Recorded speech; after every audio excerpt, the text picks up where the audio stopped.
I only started using Dehancer recently. Honestly, I didn't expect much at first. I tried a few film plugins before and figured this was just another one. But then I applied it to a project, and yeah, something felt different.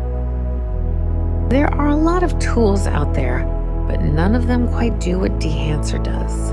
The more I explored it, the more I noticed the details. Over 60 film stocks, realistic compression, rich tonal contrast, film grain that doesn't look digital, that halation glow, subtle but cinematic.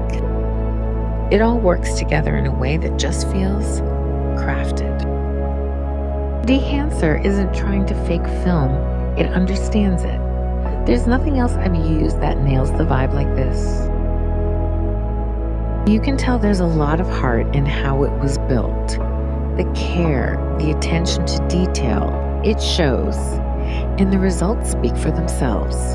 If you haven't tried it yet, give it a shot. This kind of color just resonates with me.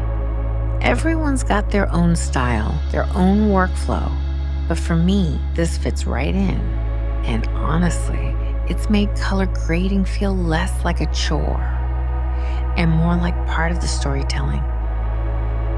I appreciate what Dehancer brings to the table. So thank you to the team behind it for making something this thoughtful and for sharing it with the rest of us. Because Dehancer, it's not just a plugin, it's a whole vibe. And one more thing, Dehancer also has an iOS app, and it's honestly super cool. You get the same film looks right on your phone. Before and afters look amazing, with tools like bloom, halation, grain, and full control over film profiles. The interface is clean, intuitive, and really fun to use.